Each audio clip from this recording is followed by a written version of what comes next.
그럼 오늘은 대우건설을 긴급 진단해 보도록 할게요. 유스타 유창희 대표와 함께하겠습니다. 안녕하세요. 안녕하십니까? 네, 안녕하세요. 오늘 대우건설의 주가가 아침부터 뜨거웠다가 네. 지금은 살짝 주춤해졌어요. 네. 일단 주가 상승한 게 뭐 매각설 이야기 때문이더라고요. 그쵸. 2018년인가요? 한 3년 만에 지금 이제 그때 당시 호반건설 매각 얘기 한번 나왔었고 지금 3년 만에 이제 매각 얘기가 다시 한번 장 초반에 이슈가 됐는데 지금 조금은 좀 확인하고자 하는 심리가 좀 강한 것 같아요. 그래서 일단은 대우건설은 진짜 지긋지긋하죠. 네. 한 2008년인가요? 뭐 그때부터 그러니까 그 금호그룹에 인수될 때부터 계속해서 이제 매각 이슈가 지금까지 이어져 왔었고 어쨌든 이제 이런 기업 매각 기대감은 투심을 다시 한번 회복할 수 있는 부분도 있고 또 타이밍이 좋습니다. 대우건설이 작년에 실적 턴어라운드를 했고 또 최근에 경기 민감주들에 대해서의 관심도 특히 경기 민감주들에 대해서 주가가 상승이 도드라지고 있다 보니까 네. 그런 것들의 매각과 같이 맞물리면서 시장에서는 상당히 주목을 받고 있지 않나 생각하고 있습니다. 마침 또 경기 민감주에 대한 관심이 커진 가운데 사실 이번 시장 하락할 때 다른 경기 민감주, 화학주들, 은행주들, 금융주들 잘 버텼지만 건설주들은 좀 같이 무너졌었거든요. 근데 대우건설이 매각설 이야기가 다시 한번 불거지면서 분위기를 반전시켰습니다. 지난 2018년 2월에도 네. 호반건설의 인수가 될 뻔하다가 무산됐다고요? 그쵸. 그때 이제 호반건설이 대우건설을 갑작스레 인수하겠다. 둘 중에 대우건설이 더 큰 게 그쵸. 아닌가요? 대우건설은 그때 당시에 지금도 마찬가지지만 시공능력이 아마 3인가? 네. 그때 당시 그랬던 걸로 기억을 하고 호반건설이 제 기억에 맞으면 10위 중반 정도? 중위권 정도 기업이에요. 그래서 어떻게 작은 기업이 큰 기업을 인수를 하느냐.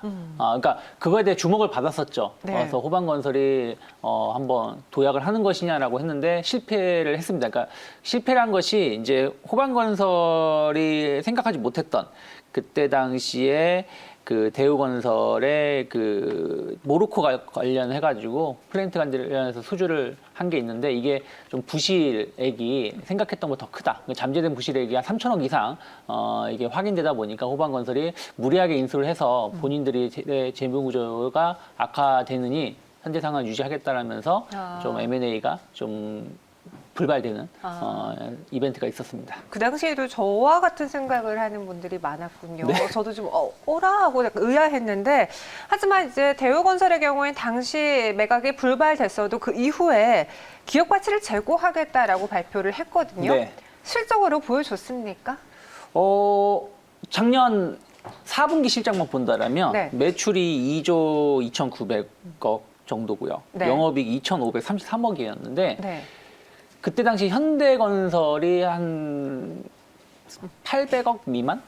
그리고 삼성물산이 1,300억 정도 선이었어요. 네. 그러니까 두 개 기업을 합친 것보다 대우건설의 영업이익이 훨씬 더 컸다는 거죠. 상위 1, 2위 기업에. 그래서 상당히 시장에서는 그러한 실적을 주목을 했었고 그러한 이렇게 호실적이 나올 수 있었던 이유는 그러니까 코로나 이슈가 있음에도 불구하고 그렇게 호실적이 나올 수 있었던 것은 대우건설이 국내 건설 경기가 최근 몇 년 동안 상당히 좀 좋지 못하다 보니까 해외 시장으로 국내 건설사들이 눈을 돌렸는데 대우건설이 거기서 좀 뚜렷한 성과를 보여줬었고 그러한 결과가 지난 4분기 실적에 어떻게 보면 작년의 실적에 네. 좀 반영이 되었다 생각하고 있고 올해도 상당히 대우건설이 해외 수주 모멘텀이라든지 또 국내도 뭐 이따 뭐 LH 얘기를 하겠지만 어쨌든 주택 부양이라든지 이런 부분들에 대한 이슈가 있기 때문에 상당히 실적 개선에 대한 기대감은 더 높게 점쳐지고 있다 생각하고 있습니다. 그때 이야기했던 실적을 개선시키겠다라는 그 이야기는 이뤄냈네요. 네.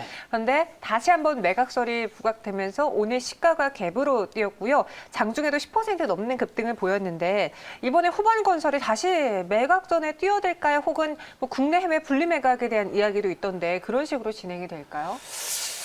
모르겠습니다. 뭐 대우건설이 그러니까 워낙에 덩치가 큰 기업이다 보니까 네. 이제 이것을 한 번에 인수할 수 있는 기업이 만만치 않다. 그렇죠. 그래서 해외 사업 부분, 국내 사업 부분을 분할을 해서 네. 해외 사업 부분은 외국 기업에다가 그리고 국내 사업 부분은 국내 기업에 좀 분할 매각을 하지 않겠느냐는 기대감들이 좀 있었는데 네네. 저는 두 사업 섹터 모두 지금 잘 하고 있기 때문에 무리한 분리 매각 가능성보다는 흥행에 성공하기 위해서 합쳐서 매각 가능성은 좀 높게 점쳐지고 있고 네. 저는 국내 건설사가 당장 대우건설을 인수할 가능성보다는 PF 자금이 들어와서 인수를 한 다음에 그리고 나서 회사를 조금 더 정상화한 다음에 다시 재매각하는 절차를 밟을 가능성이 좀 높지 않을까 생각하고 있습니다.